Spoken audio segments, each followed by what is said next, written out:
शाम वचनोनुसारमास श्रीमद् आचार्य प्रवर्षोमि उमा स्वामी आचार्येण वृष्टम मंगलम भगवान वीरो मंगलम गौतमो गणी मंगलम कुंद कुंदार्यो जैन धर्मोस्तु मंगलम सर्वमंगल मांगल्यम सर्वकल्याणकारकम प्रधानां सर्वधर्माणां जैनम जयतु शासनम मोक्षमार्गस्य नेतारं भेत्तारं कर्म भूव्रतां ज्ञातारं विश्वतत्त्वानां वन्दे तद्गुणलब्धये। पंच परमेष्टि भगवान की जय। संत श्रोमणी आचार्य गुरुवर श्री विद्यासागर जी महामुनिराज की जय। परम पूज्य आचार्य श्री समय सागर जी महाराज की जय। तत्वार्थ सूत्र ग्रंथराज 5वां अध्याय सूत्र नंबर 32-33 प्रश्न नंबर 216। अपन ने परसों 32वें नंबर के सूत्र में अर्पित और अनर्पित, मुख्य और गौण को पढ़ा था। दो नय होते हैं, एक व्यवहार नय, एक निश्चय नय। अगर व्यवहार नय का अभाव हो जाए तो तीर्थ का अभाव हो जाएगा, और निश्चय नय का अभाव हो जाए तो तत्व का अभाव हो जाएगा। इसलिए ये दोनों ही नय भगवान के द्वारा कहे हुए हैं। एक का भी लोप नहीं कर सकते हैं। किसी को मुख्य बनाते हैं और किसी को गौण करते हैं, आगम की व्यवस्था है। क्योंकि ये सम्यक नय है, मिथ्या नय नहीं। क्योंकि मिथ्या नय भी होते हैं, जितने नय होते हैं उतने ही नयाभास होते हैं। जितने प्रमाण होते हैं उतने ही प्रमाणाभास भी होते हैं। सबके विरोधी धर्म हर समय रहे हैं और रहेंगे। किसी को अभाव नहीं करना, वे भी अपनी जगह उसी प्रकार हैं। लेकिन यहाँ पर सम्यक नय होकर भी उनमें से मुख्य किसको करें और गौण किसको करें, ये हमने बहुत अच्छे तरीके से जाना है। अब क्योंकि यहाँ 6 द्रव्यों का वर्णन चल रहा है और उसमें उद्गल के जो 2 भेद हैं, परमाणु और स्कंध। अब उन परमाणुओं में बंद होने में कारण क्या है? परमाणु और स्कंद की उत्पत्ति तो अपन ने पढ़ी थी, भेद और संघात के द्वारा इनकी उत्पत्ति होती है। किंतु एक बार जो परमाणु परमाणु बन गया, अब वो परमाणु पुनः स्कंद रूप किन कारणों से बनता है, तो उन कारणों को यहाँ पर बताया जा रहा है कि परमाणुओं के बंद होने में कारण स्निग्ध रूक्षत्वात् बंधः, स्निग्ध रूक्षत्वात् बंधः। अपन पढ़ने के साथ साथ इसके उच्चारण पर भी सभी ध्यान देते जाएंगे। एक ही सूत्र पढ़ रहे हैं, अगर उसका उच्चारण अच्छे से हो जाएगा तो धीरे धीरे पूरा तत्वार्थ सूत्र का उच्चारण भी शुद्ध हो जाएगा। इसलिए इसको बाद में भी आप लोग आगे पीछे दिन में गुनगुनाया करो। जो एक सूत्र पढ़ते ना, जैसे अर्पिता नर्पित सिद्धे, तो जब भी दिन भर अपना उपयोग जाए तो किसको याद करना? अर्पिता नर्पित सिद्धे। अब उसका अर्थ भी याद कर लो तो धीरे धीरे पूरी पूरी भाव वासना होती जाएगी। तो 33 नंबर का सूत्र है स्निग्ध रूक्षत्वात् बंधः। स्निग्धता अर्थात चिकनाई और रूक्षता यानी रूखापन, इन दोनों के कारण ही उद्गल परमाणुओं का परस्पर में क्या होता है? बंध होता है। यद्यपि उद्गल में 4 गुण हैं, स्पर्श, रस, गंध और वर्ण। यहाँ पर जो स्निग्ध और रूक्षता है ये कौन से गुण की है? तो ये स्पर्श गुण की है। बंध में कारण वर्ण गुण नहीं है, गंध गुण नहीं है। नहीं समझे ना? कौन सा है? तो स्पर्श। अब स्पर्श में भी हल्का भारी नहीं, जो रूखा और चिकनापन है वह बंध के लिए कारण है। तो स्निग्धता अर्थात चिकनाई, रूक्षता यानी रूखापन, इन दोनों के कारण ही उद्गल परमाणुओं का परस्पर में बंध होता है। अनेक पदार्थों में एक पने का ज्ञान कराने वाले संबंध विशेष को बंध कहते हैं। क्या? पदार्थ अनेक है, अब उनमें एक पने का ज्ञान करा दे, जैसे पिपरमेंट, अजवाइन का फूल और कपूर, ये तीनों अलग अलग द्रव्य हैं, लेकिन उनको मिला दिया जाए तो क्या हो जाता है? एक हो गई। क्या बन गई? अमृत धारा।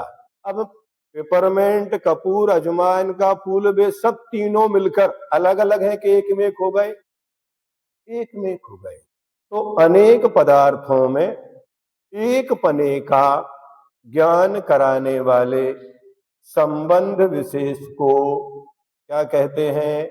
बंध कहते हैं।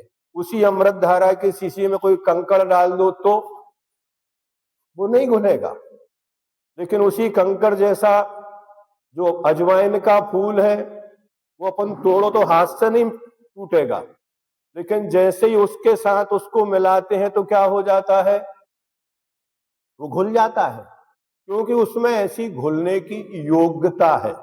अगर योग्यता नहीं होती तो वो नहीं घुलता। तो अनेक पदार्थ हैं, वे पदार्थ एक पने को प्राप्त हों। जैसे जहां सिद्ध भगवान है वहां कारवाण वर्गणाएं हैं या नहीं है, लेकिन वो उनको बंधती हैं क्या? नहीं बंधती, क्योंकि वहां पर कोई चिकनाई नहीं है। सीख गई मालती, अब चिकनाई समझ गए क्या होती है? समझ गए? तो ऐसे ही जो जिसके साथ बंद हो सकेगा उसका उसी के साथ बंद होगा। आगे इसमें बहुत सारे सूत्र आ रहे हैं कि चिकना होते हुए भी कभी कभी नहीं बनता, भले वो चिकना भी रहे तो भी नहीं बंधेगी। धूली का चिपक जाएगी, लेकिन बालू के कण डालेंगे तो क्या होगा? उसी दीवार पर या शरीर पर आप बालू को डालो तो बालू चिपकेगी क्या? नहीं, लेकिन धूल होगी तो चिपक जाएगी। तो किसका किसके साथ बंद हो सकता है यह जानना भी अनिवार्य है।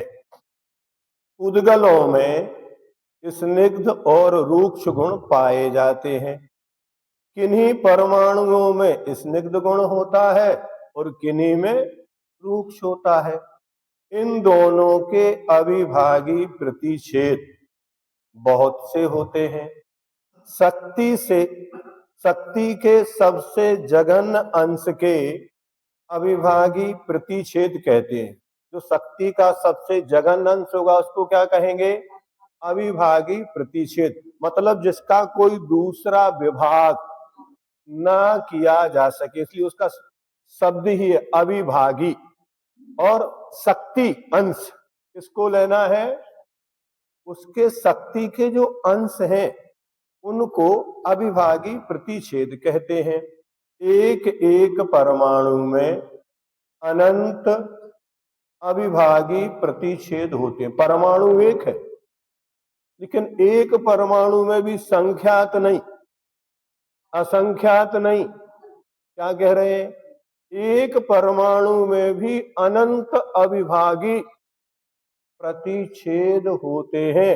और वो अनंत किसका विषय बनता है? कौन से ज्ञान का है? हाँ, मतलब उस परमाणु को भी जानने के लिए, उस परमाणु के अनंत अविभागी प्रतिच्छेदों को जानने के लिए केवल ज्ञान की आवश्यकता है।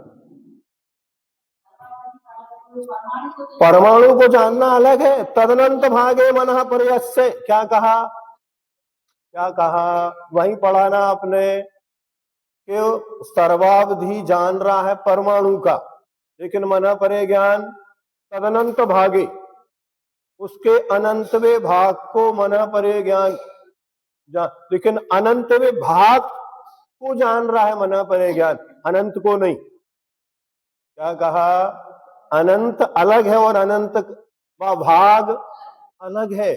मना परे ज्ञान उसके अनंतवे भाग को जान रहा है, लेकिन केवल ज्ञान अनंत को जानता है। तो एक एक परमाणु में अनंत अनंत अविभागी प्रतिच्छेद होते हैं और वे घटते बढ़ते रहते हैं। क्या होते हैं, घटते भी हैं और बढ़ते भी हैं।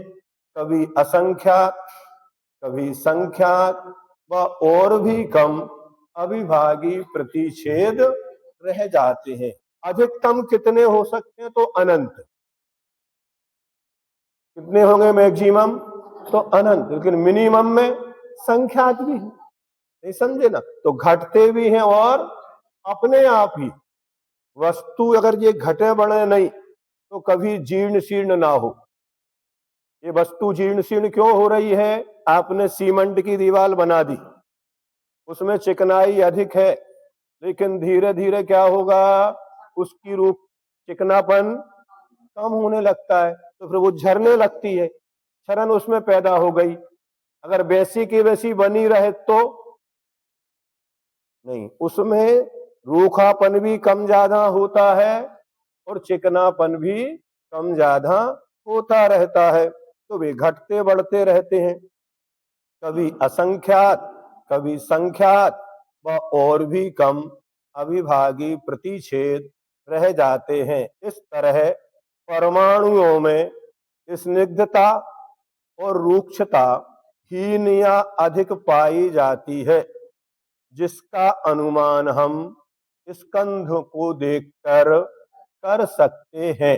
ये चिकना है, ये रूखा है, ये मिट्टी कैसी है। ये मिट्टी परीक्षण जब करते हैं ना तो उसमें पता चल जाता है कि इस मिट्टी से क्या बनाया जा सकता है, इससे क्या नहीं बनाया जा सकता। एक मिट्टी है। उसी प्रकार आटे होते हैं, तो गेहूं का आटे में चिकनापन अलग है, ज्वार का अलग है, मक्का का अलग है, बाजरा का, सभी आटे हैं, लेकिन फिर भी उनमें चिकनापन किसमें कितना है, सब में अलग अलग पाया जाता है। और समय से वो चिकनाहट कम भी होती है, और अगर चिकनाहट कम होगी तो रूक्षता बढ़ेगी, रूक्षता कम होगी तो चिकनाहट बढ़ेगी। एक दूसरे के प्रतिपक्षी है।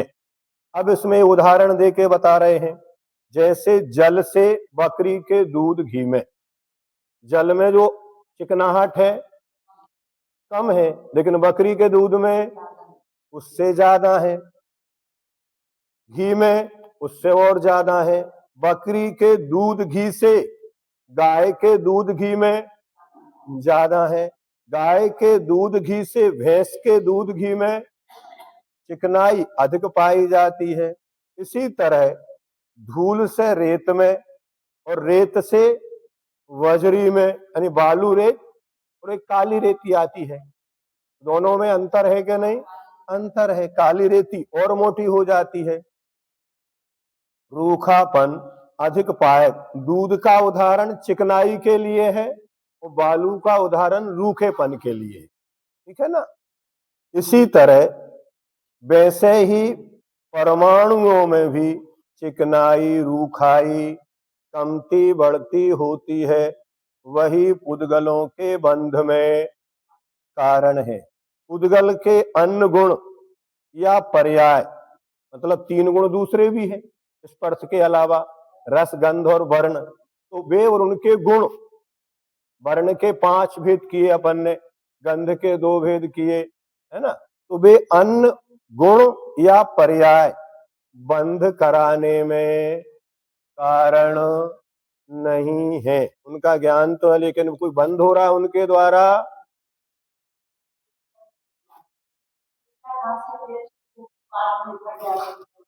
है। क्या देखो क्या होता है, धातुएं अलग अलग प्रकार की होती है ना। जैसे पारा होता है, अगर पारा आपको सीधा खिला दिया जाए तो क्या होगा, आपके शरीर के चिथड़े निकल जाएंगे, आपके रोमकूपों से पारा निकल के बाहर आ जाएगा। तो ऐसी एसिड होती है, उसमें क्या होती है, तेजाब जिसको बोला जाता है, उसको गला देते हैं अपन। धातु गलाने के लिए क्या लगता है, तेजाब। उसमें इतनी तेजाब, पित्त जिसको बोलते हैं, पित्त जिसको बोलते हैं, ये पित्त अपनी आंतों में, पेट में छेद कर देता है। क्या कर देता है, अपने शरीर में पित्त से क्या हो जाते, छाले आ जाते हैं। तो किससे आए, पित्त कहां से बना। तो ऐसी उस सिंघनी के दूध में इतनी अम्लता होती है कि उसके लिए सोने का बर्तन लगता है तब वो टिकता है, और किसी बर्तन में हर व्यक्ति उसको पी भी नहीं सकता। क्या, कोई ना अम्लता होती है, एसिड होती है, उस एसिड के कारण से। लेकिन उनको वही लगती है जिनकी जठराग्नि तीव्र होती है। क्या, चक्रवर्ती के लिए जो भोजन बनाया जाता है, कैसे बनाते हैं, मिला के नहीं, उनके यहाँ 3 करोड़ गौशालाएं हैं। कितनी, 3 करोड़। उन 3 करोड़ गौशाला का दूध, गायों का दूध निकालते, फिर 1 करोड़ गायों को पिलाते, फिर 1 करोड़, हाँ ऐसा उसका औसत है। पिलाते पिलाते पिलाते अंत में उस गाय को पिलाते जिस गाय के दूध के द्वारा चक्रवर्ती का भोजन बनता है। अब ऐसे 365 दिन मात्र वो तैयारी करता है, क्योंकि 365 रसोईया है उनके। आज जो रसोईया भोजन की तैयारी करेगा उसका नंबर 365वें दिन आएगा, एक दिन में नहीं बनता। क्या होता है, किसी भी चीज को आप, पानी है, इस पानी को उठाओ, मतलब 1/4 बचे, कितनी देर लगेगी, समय लगेगा उसको। ऐसे ही औषधियों में एक पीपल आती है, पीपल को कहते 64 प्रहरी। इसका अर्थ क्या हुआ, उस पीपल को 64 प्रहर, 64 प्रहर कितने होते हैं, एक दिन में कितने प्रहर होते हैं, 8, दिन रात के मिला के, मतलब 8 दिन रात तक लगातार उस पीपल को खल में डाल के चलाते रहे, इतनी बारीक हो जाए तो उसके छोटे छोटे कण, फिर उसमें से अविभागी प्रतिचय शक्ति उत्पन्न होती है। उसमें क्या होता है, उसको तोड़ते जाओ तोड़ते जाओ तोड़ते जाओ, कितना तोड़ना है। उन्होंने कहा 64 प्रहरी, मतलब 64 प्रहर तक उसको घोंटते रहो। उसी प्रकार सहस्त्र पुटी औषधि होती है, मतलब 1000 बार उसको अग्नि संस्कार किया जाए। कितनी बार, सहस्त्र पुटी आती ना, तो सहस्त्र पुट देना पड़ते हैं उसके ऊपर डाल डाल के, तब वो बन पाती है। उनमें शक्ति जो अंदर छुपी है, उस शक्ति को बाहर उद्घाटित करना है। नहीं नहीं, उसको अग्नि में डाल के पकाते हैं, अग्नि संपुट करते हैं। कोई पात्र होता है, घड़ा, उस घड़े में भर के उसके चारों ओर कंडे लगा देते हैं, फिर वो निकलती है, फिर उसमें दूसरी चीज मिलाएंगे, फिर उसमें दूसरी चीज मिलाएंगे। जैसा आपका काला नमक बनता है, तो काला नमक में हरड़ आदि डाल के इस नमक में, फिर उसको अग्नि कोयला में भट्टी में पकाते हैं, नहीं समझे ना। उसी प्रकार जो फूलों से इत्र बनता है, आप कन्नौज जाइए, वहां भट्टियां लगी हैं घर घर में, तो उसमें पूरा पैक है, एक पाइप ऊपर निकला है और नीचे अग्नि जल रही है, उसमें फूल भरे हुए हैं, वो बांस बनेगी, वो बांस ऊपर जाके पानी बनेगी, फिर उसमें से निकलेगी। क्या, अकेले फूलों से इत्र नहीं बनता, मिट्टी में भी गंध होती है, मिट्टी का इत्र बनता है। किसका बनता है, मिट्टी को पहले वो बनाते हैं, फिर उसको पकाएंगे, फिर उसमें से इत्र निकालेंगे, उसमें से भी गंध आती है। तो ये सब शक्तियां पुद्गल के अंदर जितनी भी भरी पड़ी हैं, उनको उद्घाटित कैसे किया जाए, उसके अलग अलग तरीके होते हैं। सब में बहुत सारी शक्तियां हैं, लेकिन वो सीधा सीधा अगर आप पानी पी लो तो वो काम नहीं करेगा, सीधी पीपल आप खा जाए तो नहीं करेगा। आज हम सब अस्वस्थ हैं, बीमार हैं, उसका कारण हम कच्चा खा रहे हैं, हमारा भोजन पक नहीं रहा है। ताप के साथ समय भी उसमें देना, कितने तेजी से घोंटे ये बात नहीं लिखी वहां, 64 प्रहर तक घोंटना है। क्या लिखा? अब आपने कुकर में डाला भोजन, 10 मिनट में बन गया, तो पकता नहीं है, फटता है। क्या होता है? आवाज, उसी औषधि की गुणवत्ता क्यों खत्म हो गई? उनने कहा मशीनें आ गई, तो मशीन में डाल के, मिक्सर में डाल के उन्होंने मिक्सर को चला दिया, तो जितने राउंड आपके लगते थे उतने जार के लग गए, लेकिन उसमें समय नहीं लगा। उतना समय भी उसमें अनिवार्य है किसी चीज के लिए। अगर उतना काल नहीं होगा तो उसमें जो शक्ति उसमें बनना थी वो उसमें नहीं बनती। अपन जो भी भोजन पानी फल है, अब जो आम के पेड़ 20-20, 25 साल बाद, 50 साल बाद फल देते थे, अब 1 साल का ही आम का पेड़ हो जाता है, उसमें फल लग जाता है और आप उसको खा रहे हैं। जो 6 महीने में गेहूं चने की फसल आती थी, वो आप 1-2 महीने में, 3 महीने में आ रही है। ये सब क्या है? काल भी उसमें अपेक्षित है, बिना उसके नहीं। जैसे पढ़ने के लिए इतने वर्ष की उम्र कम से कम होना चाहिए, पहले थी 6 वर्ष के पहले स्कूल में भर्ती नहीं होते थे, ठीक है। अब वो, आप नहीं नहीं, वो उसका कारण था, अब आपने 2 साल में ही उसको डाल दिया, उसका जो विकास होना था वो नहीं होता। परिहार विशुद्धि संयम के लिए एक शर्त रखिए। क्या रखिए? परिहार विशुद्धि संयम किसको होता है? तो आचार्यों ने कहा कि 30 वर्ष तक, ये नहीं कि 8 वर्ष का हो गया तो घर से निकल जाए, दीक्षा ले ली, नहीं, उसके लिए शर्त रखी उन्होंने। 30 वर्ष तक घर में कैसे सुखपूर्वक, शब्द डाला है वहां, 30 वर्ष तक घर में सुखपूर्वक रहकर बाद में वो दीक्षा ले। फिर तीर्थंकर के पाद मूल में अन्य किसी को शब्द नहीं डाला, केवली श्रुत केवली नहीं दिया, क्या दिया है? तीर्थंकर के पाद मूल में अन्य किसी ग्रंथ को नहीं। प्रत्याख्यान माने त्याग होता है, हाँ, प्रत्याख्यान पूर्वक फिर वो परिहार करे, किसका? सम्यक्त के दोषों का परिहार, और संयम की विराधना के जो हिंसा का परिहार, तब होती है परिहार विशुद्धि संयम। 30 साल क्यों रखे?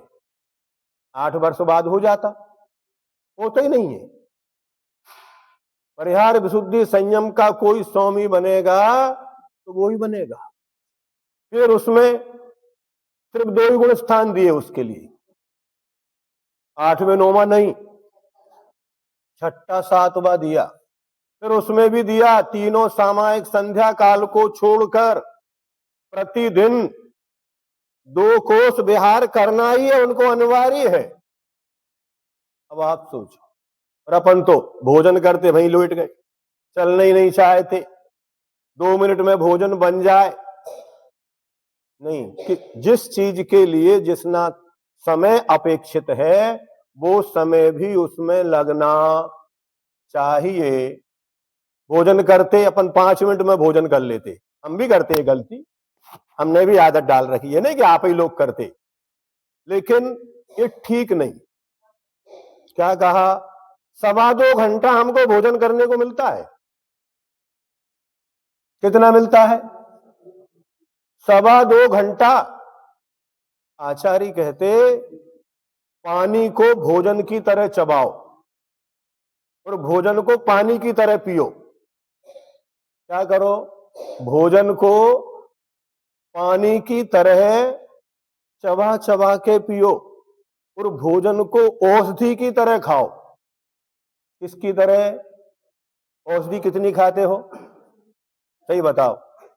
डॉक्टर अगर 15 दिन की लिखे तो तुम 8 दिन में ही बंद करना चाहते हो। 4 गोली कहे तो आप 2 ही खाना चाहते हो। उसमें भी पूछते एक से काम नहीं चलेगा क्या? और यदि दवाई ना ले तो हमारी दीदियां तो जाती कितना ही बड़ा डॉक्टर हो, वहां जाएंगी, दिखाएंगी, सब कुछ करेंगी और अंत में कह देंगी डॉक्टर साहब दवाई नहीं खाएंगे। क्या बोलती है? हम दवाई, तो बेचारे का पारा गर्म हो जाता है उसका। आधा घंटा खराब किया, चेकअप किया, पर्चा बनाया, सब कुछ किया और उनने क्या किया? हमारे सामने कई डॉक्टरों ने पर्चे इनको नहीं दिया, फिर उसने फाड़ा और डस्टबिन में डाल दिया और वो कहता है अगली बार हमारे पास नहीं आना। जब आपको पता है कि हम एलोपैथी दवा ही लिखेंगे और आपको खाना नहीं है, तो हमारे जितने मरीज बाहर बैठे हैं उनका टाइम क्यों खराब किया आपने? पहली बात तो हमारी फीस गई है, यश भी गया। हाँ, बहुत सारी चीजें हैं व्यवहारिक में, इसलिए वहां जाओ, चुपचाप पर्चा लेके आ जाओ।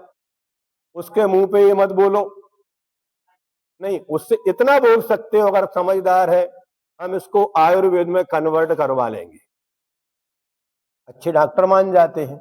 लेकिन आपने कहा दवाई खाना ही नहीं है, वो कहता आपको ठीक होना ही, अगली बार बुलाने जाएंगे तो मिलेगा क्या? नहीं मिलेगा। इसलिए प्रत्येक चीज में जितना समय अपेक्षित है उस समय को भी देना अनिवार्य होता है, चाहे विद्या अध्ययन के लिए हो, चाहे भोजन के लिए हो, किसी भी काम के लिए समय सब जगह डाला है। द्रव्य, क्षेत्र, काल, भाव। अगर उस काल को आप उपेक्षित कर देंगे तो आपका कार्य सफल नहीं हो पाता है। ठीक है? जी हाँ, उनके भी रसोइया, उनके पास भी रत्न होते हैं, उनकी भी व्यवस्थाएं हैं। देखिए, सबकी अपनी अपनी जठराग्नि अलग अलग होती है। गुरुजी कहते थे कि राज ऋषि को, राजा को यही भोजन करना पड़ता है। क्या करना पड़ता है? राज ऋषि होते हैं ना, तो उनका भोजन राजा को यहां मिलेगा, सामान्य व्यक्ति के यहां मिलेगा ही नहीं। जितनी उनकी आहार संज्ञा है, जितना उन्हें भोजन चाहिए है, जैसा भोजन चाहिए है, हाँ, बहुत अंतर होता है। आप महाराज जी थे अभी, योग सागर जी महाराज संघ में जिस समय, तो वे 9 या 10 उपवास किए थे उन्होंने कुंडलपुर में है? तो उन्होंने कहा हम जब धारणा करने गए तो मारवाड़ी के यहां गए, बुंदेलखंड वाले के पास नहीं गए। क्यों गए? बोले दाल बाफला वही मिलेंगे। कहां मिलेंगे भाई? धारणा करना है 8 दिन तक, 10 दिन तक अच्छे से, तो कहां गए वे? एक चीतरमल जी थे, उन्हें पता, साधुओं को पता हो जाता है कहां तब किसके आहार करना चाहिए, तो गए। तो राज ऋषि का राजभोग चाहिए उनके लिए, बिना उसके नहीं होता उनकी है। हाँ, करते ना। क्या कर रहा है? सुनो सुनो सुनो सुनो सुनो सुनो सुनो सुनो, आपको दिख रहा है मैं बैठा हुआ हूं, ठीक है ना? 1 घंटा बैठता हूं, मेरे 1 घंटे बोलने में इतनी एनर्जी मेरी खर्च होती है जितनी 5 किलोमीटर चलूं। क्या? वो पंडित जी साहब बोलते थे 7 किलो। कितनी? अब मैं 5 क्लास लेता हूं प्रतिदिन। कितनी? एक एक सवा घंटे, 1 घंटे से कम तो लेता ही नहीं। सवा घंटा हो जाए तो चलेगा, तो मुझे जितनी 35 किलोमीटर चलने में एनर्जी लगती उतनी मुझे बोलने में चाहिए। क्या? इसलिए विद्वानों के भोजन, हमारे पंडित जी साहब थे रतन पन्नालाल जी सागर वाले, उनको स्पेशल सागर से बन के मगध के लड्डू जाते थे। बड़े बड़े ग्रंथों की जब टीकाएं लिखते हैं तो उसके लिए क्षयोपशम के लिए धबला में लिखा है, क्षयोपशम के लिए भोजन की आवश्यकता होती है, तब हम लिख पाएंगे, पढ़ पाएंगे। अब आप कहो कि नहीं साहब आप ऐसा कर लो, तो अभी आपको व्यावहारिक ज्ञान नहीं है, अभी आप माँ की तरह नहीं सोच पाते। माँ जानती है, हाँ, जब साधु चौके में जाता है तो श्रावक श्राविका साधु की माँ के करीब व्यवहार करती है। तो साधु किस उम्र का है, क्या उसके कार्य हैं। 10 प्रकार के वैयावृत्ति में 10 प्रकार के पात्र दिए गए हैं। आचार्य, उपाध्याय, तपस्वी, शैक्ष, गिलान, गण, कुल, संग, साधु, मनोज्ञा नाम, सबकी वैयावृत्ति एक जैसी नहीं की जा सकती। अगर रोगी है तो उसकी अलग व्यवस्था होगी, वृद्ध है तो अलग होगी, युवा है तो अलग होगी, बालक है तो अलग होगी। किसके प्रकार से हम वैयावृत्ति करें, कौन सी ऋतु चल रही है, शीत है, ग्रीष्म है, वर्षा है, पानी में भीग के आए हैं, आहार को निकले पूरे पानी में भीग गए, अब वो अंदर गए और आपने बिल्कुल ठंडा ठंडा रख दिया, अंदर जा ही नहीं रहा है, प्रकृति विरुद्ध आहार करा दिया, चौके में उल्टी हो जाएगी, क्या करेंगे। रुचि वर्धक भी हो, स्वास्थ्य वर्धक भी हो, ये बहुत सारी कंडीशंस होती हैं। हमने तो मात्र 4 लाइनें किसी ग्रंथ की पढ़ ली है, ये उद्दिष्ट हो गया, ये ऐसा हो गया, अभी आपके पास वैयावृत्ति की पात्रता ही नहीं है। क्या होती है वैयावृत्ति, जो करते हैं उनसे पूछो कि कैसे साधुओं की रक्षा, मतलब धर्म की रक्षा होती है न, धर्मो धर्म कई बिना। एक सत्य घटना है खजुराहो की। एक गर्मी का समय था, ज्येष्ठ का महीना था, एक महाराज विहार करके कहीं से आए। अब उनके नियम कठिन थे, रास्ते में 2 दिन तक उनको कहीं आहार नहीं मिला। खजुराहो आए, अब उनका पित्त भड़क गया, पित्त भड़क गया तो उनके कुछ भी होश नहीं रहा। वे कब कमरे से उठ के गार्डन में पहुंच गए, कब हरी घास में जाके लेट गए, उन्हें पता ही नहीं है। अब जैसे ही पढ़े लिखे स्वाध्यायशील पहुंचे, अरे महाराज हरी घास में बैठे, इनको कपड़े पहनाओ। हाँ बिल्कुल सत्य घटना है, गुरुजी के सामने जो व्यक्ति थे उन्होंने सुनाई, इनको कपड़े पहनाओ। सारे ट्रस्ट कमेटी आ गई, तैयार हो गए, कपड़े ले आए महाराज को पहनाने के लिए। संयोग अच्छा था उसी समय, जैसे अपने यहाँ अपने पंडित जी साहब थे, ऐसे ही कटनी में जगन मोहन लाल जी पंडित जी साहब थे। कटनी से खजुराहो इसी कारण वो वहां पहुंच गए। उन्होंने कहा अच्छा वो पंडित जी साहब आप आगे आ गए, अब ये काम आपके ही शुभ हाथों से हो जाए। कोई नेक काम कर रहे थे क्या? क्या काम कर रहे थे? तो पंडित जी ने पूछा क्या करना है, बोले ऐसा ऐसा है। तो आपने उनसे पूछ लिया वो कपड़ा पहनना चाहते हैं? बोले ऐसा ऐसा है। तो आपने उनके पास में जाके पूछा वो कहां से आए हैं, उनकी क्या स्थिति है? देखा तो वो गर्म हो रहे पूरी तरह, शरीर में से आग निकल रही। पंडित जी साहब उनको उठा के कमरे में लाए, शीतोपचार किया, वैयावृत्ति की, तेल आदि जो लगाना, घी आदि वो लगाया। जब थोड़े से वो नॉर्मल हुए, उन्होंने कहा पंडित जी साहब आप कब आए?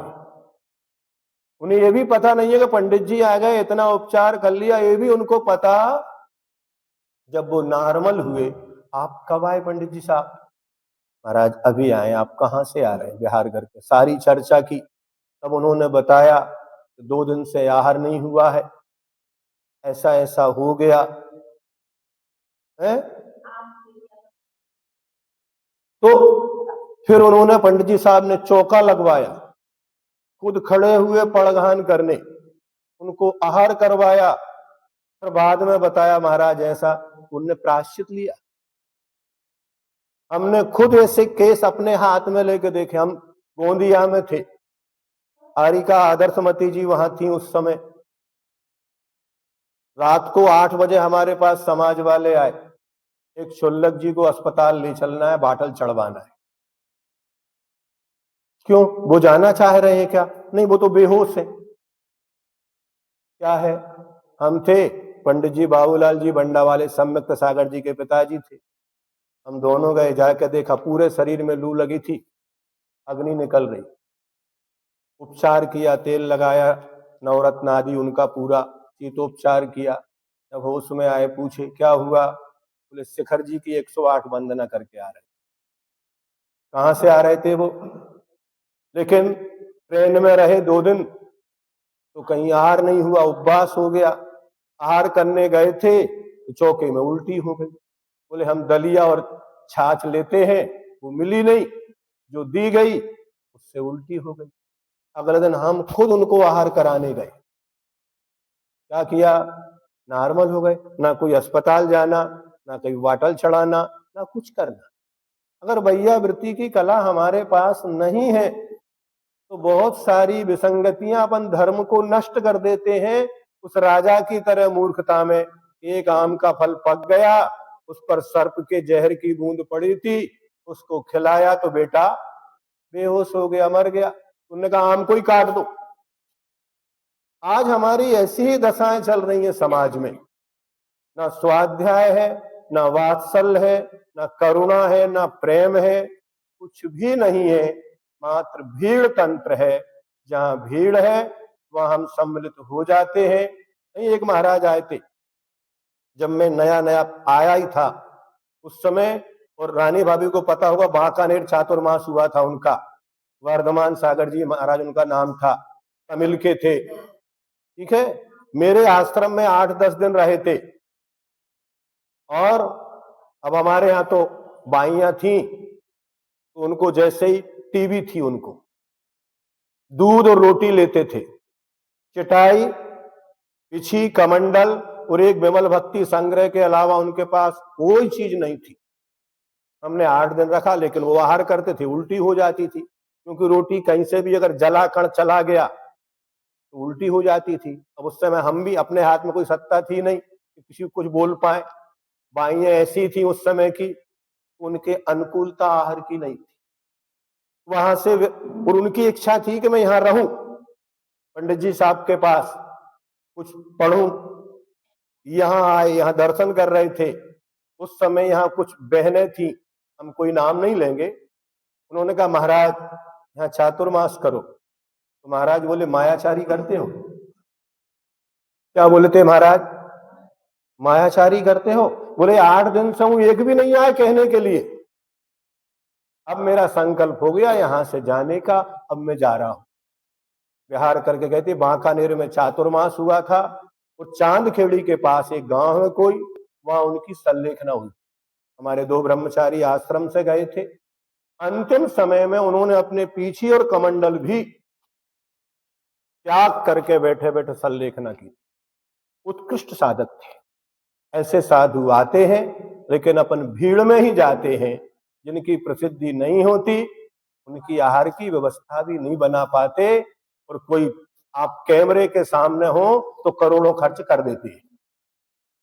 ऐसा होता कि नहीं होता? तो कैसे, क्या होती है भैया वृत्ति, किसकी करें, कैसे करें? आप विचार करना इन सब चीजों पर भी, कि कोई भी, इस सबसे बड़ा गुण हमारे पंडित जी साहब में था। कोई भी साधु किसी भी संघ का 365 दिन कभी भी आ जाए, उनने एक दृष्टि से सबको देखा है, चाहे बड़ा हो छोटा हो, सबके साथ। यहां तक कि हम लोग भी थे, हम लोगों को भी इतने वात्सल और स्नेह से वो रखते थे। तो उनके पास था तो रखते थे, हम लोगों के पास नहीं है तो हमारी दृष्टि बदल जाती है। हम तो पूछने लगते हैं, देख कौन आया, कहां से आया, बाहर से ही देखा तो निकल जाते हैं अपनी गली से। नहीं, कोई भी साधु है, दिगंबर मुद्रा है, अपना कर्तव्य कैसा भी आए, कभी भी आए, गुरुजी ने कभी मना नहीं किया। हमारे आश्रम में जब भी कोई भी आया, हमने बराबर उनकी चर्या का उनके अनुसार निर्वाह करने का प्रयास किया, करना चाहिए। अपने घर अतिथि आए, शत्रु भी यदि आपके घर पे आए तो क्या करना, वो आपको मारने के लिए भी आए क्या। एक राजा की कहानी अगर मैंने नहीं सुनाई हो, दोबारा सुना देता हूं। एक निमित्त ज्ञानी ने राजा से कहा कि इस दिन, इस तिथि को, इस बार को, इतने समय सांप के डसने से आपकी मृत्यु होगी। क्या कहा गया? उन्होंने कहा कौन सा सांप, कहां है, कैसे होगी? आप इतना बता रहे तो और बता दें, वो सांप कहां रहता है और उसको हमें क्यों डसेगा वो? उन्होंने पूर्व भव में तुम्हारा उसके साथ बैर है, इसलिए उस गुफा में वहां से बामी से निकल के आएगा। बस ठीक है, उस बामी में वो सांप रहता है, इस तारीख को आएगा। राजा ने अपने पलंग से लेकर बामी तक क्या किया, उस सर्प के स्वागत के लिए दोनों रास्ते में अच्छा मधुर दूध, मिश्री घोल के कटोरे भर भर के रख दिए, फूलों की पूरी बिछा दिया। जब वो निकला था उसके अंदर इतना क्रोध था, इतना क्रोध था, लेकिन जैसे ही बाहर आया धीरे धीरे आगे बढ़ता गया, बढ़ता हुआ आगे जाता है, दोनों ओर दूध रखा है, पीता जाता है, फूलों की गंध में लौटता जाता है और अंत में राजा के पलंग तक। राजा को पता था कि हमें खाने आ रहा है, फिर भी उसका स्वागत कर रहा है। और जैसे ही आया उसने कहा लीजिए आप अपना काम करें। वो कहता नहीं महाराज, आप जैसे राजा को मार के मुझे अपना संसार नहीं बढ़ाना, पहले ही मैं दुखी हूं, मैंने बैर बांधा था, आर्तरौद्र परिणाम से मर के मैं सर्प बना हूं। अब मुझे इस पर्याय में दोबारा जन्म, उसके भी परिणामों को परिवर्तित किया जा सकता है। और अपन साधु के साथ अगर ऐसा करते हैं तो क्या होगा अपना? साधु के हम अगर कोई भी व्यक्ति हो, अपन सबका अतीत पापमय है। ऐसा कोई व्यक्ति नहीं होगा जिसने कोई पाप ना किया हो। कौन धर्मात्मा है बताओ? अपना अतीत क्या है? अगर पाप नहीं होता तो पंचम काल में पैदा क्यों होते? पंचम काल में पैदा होने का ही अर्थ यह है कि हमने पूर्व पर्याय में नियम से कोई ना कोई जघन्य अपराध किया है, जिसके फलस्वरूप हमें इस कली काल में आकर उत्पन्न होना पड़ा। जब सब एक जैसे ही हैं तो कौन छोटा और कौन बड़ा? इतना ही है, किसी ने अधिक किए होंगे, किसी ने कम किए होंगे, किसी के पाप व्यक्त हो गए, अव्यक्त है, इतना ही फर्क है और कुछ नहीं है। वर्तमान के भी हमारे किसी का पाप उजागर हो जाता है और किसी का पाप ढका रहता है। कब तक? जब तक तेरे पुण्य का बीता नहीं करार, तब तक तुझको माफ है औगुन करो हजार। इसलिए दूसरे दोष ढांकू, दोष पढ़ते ना, क्या बोलते हैं? दोष ढांकू सभी का, मतलब पड़ोसी का, अपने घर वालों का। अपन मतलब जो दोष है ही नहीं है, किसी के द्वारा सुन लिया झूठा ही और उसको बढ़ा चढ़ा के फैला के बताने की हमारी जो आदत है, उसके कारण उसके तो कर्म की निर्जरा हो रही है जिसकी आप आलोचना कर रहे हैं।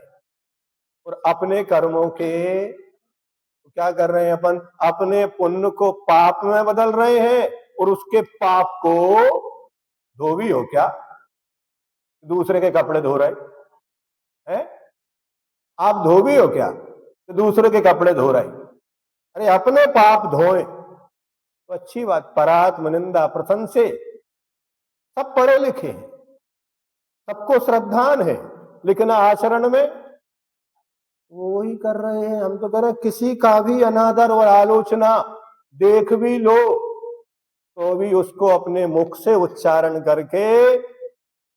गुरुजी के पास कई बार ये घटनाएं घटती थी। जब नए नए हम लोग रहते थे, किसी के कुछ कह दिया तो गुरुजी कहते प्रायश्चित लो पहले।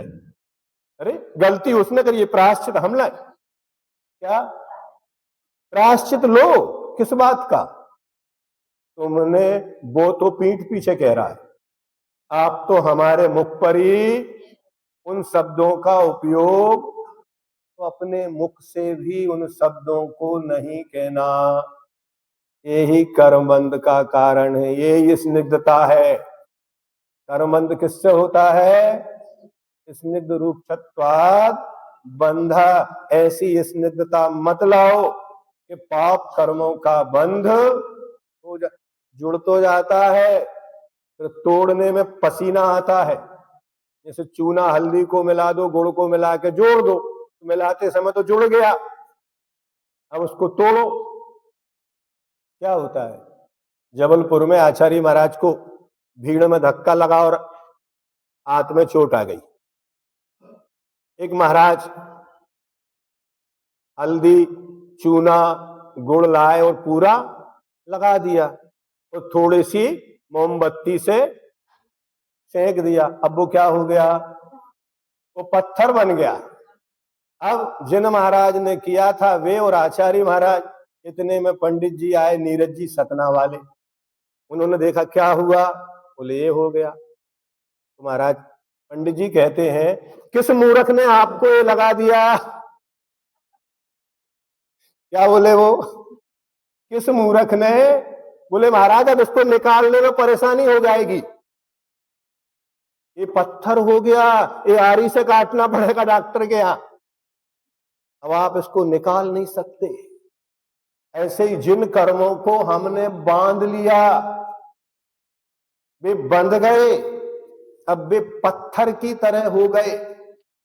अब निकालने के लिए आपके दांत काले पड़ जाते ना, हरे पड़ते ना, क्या होता है वो? कोई डेंटल हो तो बताओ, निकलवाए हो तो वो बताएं। वे कहां से जमे? जो हम भोजन करते हैं वो अन्न के कण चिपकते चिपकते चिपकते एक दिन पत्थर बन जाते हैं। फिर वो डेंटल निकालता है, वो पत्थर, ये पत्थर बन गया कौन? अन्न के कण। स्निग्ध रूक्षत्वाद बंधा, दांतों में जम गया वो पूरा, उसमें स्निग्धपना था, इसलिए लोग कम से कम मुंह तत्काल साफ क्यों करते हो? वे अन्न के कण अगर वहां रह गए तो पत्थर बन जाएंगे, वो आटा नहीं बनेगा। क्या बन गया? एसिड अपने अंदर है, ताप अपने अंदर है, पकता रहता मुंह में जो गर्म सांस है उससे, और धीरे धीरे एक लेयर जमती, दो जमती, कोटेड होते होते होते अंत में डॉक्टर के पास जाके वो ठोक ठोक के निकालता है औजार के माध्यम से। ऐसे ही वो कर्म प्रतिदिन एक के बाद एक लेयर जमते जमते, एक ही व्यक्ति के बारे में आप सोच रहे हैं बैठे बैठे, और यहां तक कि एक व्यक्ति जिसके प्रति आपका द्वेष है उसके प्रति तो है ही, और उसके सर्कल में जितने हैं वे भी आपके कौन है? सही बताओ है? अगर वो उसके पास जाता है तो फिर वो भी आपका, फिर उसके पास एक और जाता है, फिर उसके पास, मतलब पूरे मोहल्ला को, पूरे नगर को अपन ने क्या बना लिया? किसके कारण? आपके सिर्फ एक से लड़ाई हुई थी, लेकिन अब आप उसके खानदान, पूरे माता पिता भाई बहन सबका बखान करते कि नहीं करते भैया? सही बताओ, होता ना? पढ़ लो थोड़ा सा, समय तो पूरा हो ही गया है। कोई बात नहीं, ये जानकारियां भी कहना बहुत जरूरी है। आप समझिए, रटंत विद्या फलंत नाही। रटी हुई विद्या को हम फलदायी नहीं मानते, उसको घोष करो, चिंतन करो। अनेक पदार्थों में हो गया। आत्मा में कर्मों का बंध भी आ गए भाई। आत्मा में जितनी देर हमने कही वही लिखी ना, आत्मा में कर्मों का बंध भी स्निग्धता माने राग और रूक्षता यानी देश के कारण ही होता है। इसलिए कर्म बंध से बचना है तो राग देश को छोड़ दो। राग द्वेष द्वे दीर्घा नेत्राकर्षण कर्मणा अज्ञाना सुचरम जीवा संसाराब्धौ भ्रमत्यसु। यदि आत्मा में राग देश ना हो तो कर्म बंध नहीं हो सकता। भले ही वहीं बैठे रहे, कर्मों के बीच में ही बैठे रहो, तो भी कर्म बंध आपका त्याग है, उपवास है। तुम भोजनशाला में भी रहो, खाने की इच्छा नहीं होती। अभी अपन इतने वीतरागी नहीं बने, सारे घर को करना ही पड़ता है। जो भी गृहिणी होती है घर में, परिवार है, बच्चे हैं, खुद उपवास कर लेगी, लेकिन सबके लिए खाने का भाव आता क्या? क्यों? राग का त्याग कर दिया, इसलिए नहीं आ रहा है। अगर राग का त्याग नहीं होता तो उठा उठा के डाल रहे होते। हाँ, कोई भी चीज, बटला छील रहे तो मुंह में, चना छीलो तो मुंह में, मूंगफली आए तो मुंह में, मीठा बनाओ तो मुंह में, कितनी बार मुंह जूठा करते? सही बताओ। और जब अरे बनाओ, राग का त्याग करना है, वस्तु का नहीं। क्या कह रहे हैं? खूब चखो, करना ही चाहिए। आप ही तो मशीन हो टेस्ट करने वाली है। जो बीड़ी के कारखाने होते बीड़ी टेस्ट करते हैं, भोजन के कारखाने वाले भोजन टेस्ट करते हैं। क्या बात होगी? मशीन धोखा दे जाएगी, ये मशीन धोखा नहीं देगी, सही टेस्ट बताती है। समझे ना? देखो, हमें एक चिंतन आया था कि भोजन चखते तो हो, पहले भोजन करने जब बैठते थे ना, तो उसमें से एक कण निकाल के नीचे डालते थे। उनने कह दिया कि हमने देवता के लिए होम लगाया। ऐसा नहीं है, उसमें वैज्ञानिकता थी। हाँ, यही तो बताने के लिए हम रुके। उसमें वैज्ञानिकता थी। जरूरी नहीं है कि हम अपने भोजनशाला में ही भोजन कर रहे हैं। ऐसा कहा जाता है कि कोई शत्रु राजा के यहां भोजन करें तो आपको जहर देकर मार सकता है। अब आपके पास कोई साधन नहीं है, उसमें से मिठाई का एक कण उठा के डाल देना जमीन पर, थोड़ी देर में चींटियां आ जाएंगी। अगर चींटी उसको उठा के खाने लगे ले जाए तो तुम भोजन कर लेना, और चींटी मर जाए तो क्या करना? क्या अपने को लगता है ये मूढ़ता है? मूढ़ता नहीं है, वैज्ञानिकता है। उसमें से एक कण कहीं भी बूंदी का हो, डाल दिया आपने। आहार होते हैं, एक किशमिश गिर गई, उस पर कई चींटियां आ जाती हैं। सबसे ज्यादा सुगंध और रस को चींटी ही बताती है, किंतु यदि वो चींटी मरने लगे तो वो जहर है।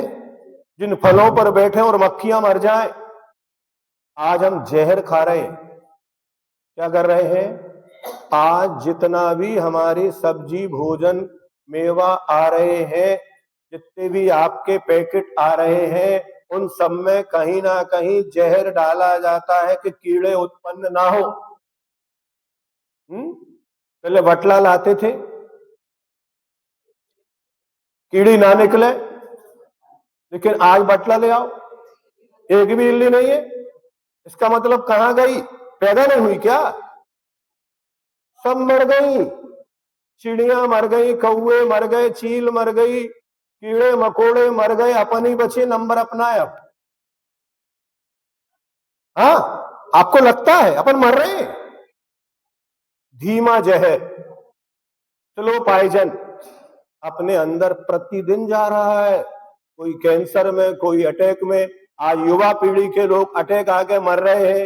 ये स्लो पॉइजन जो बच्चों को आप खिला रहे हैं पैकेट में, वो डालते हैं नाइट्रोजन गैस उसमें कि 3 महीने तक कोई उसमें कीड़े ना पड़े। आप सोचो तो ये सब चीजें, इसलिए राग देश का त्याग करो तो कर्म बंध नहीं होगा। और यदि राग देश का त्याग नहीं हुआ, कितना भी स्वाध्याय करो, दान दो, पूजा करो, उपवास करो, शील पालो, तो भी कर्म बंध से, जैसे वे 3 गुण कर्म बंध के कारण नहीं है, ऐसे ही अन्न आपके गुण कर्म बंध में कारण नहीं है। एक मोहिनी का राग देशी कर्म बंध में कारण है। लिख लो अच्छे से, यदि आत्मा में राग देश ना हो तो कर्म बंध नहीं हो सकता।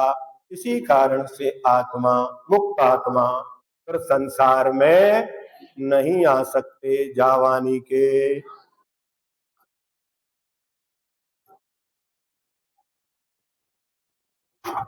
हे जिनवाणी भारती तो जपो दिन रे, जो तेरी सरना गहे सो पावे सुख चैन। देव भजो अरहंत को गुरु सेवा निर्ग्रंथ, दया धर्म पालो सदा यही मोक्ष का पंथ।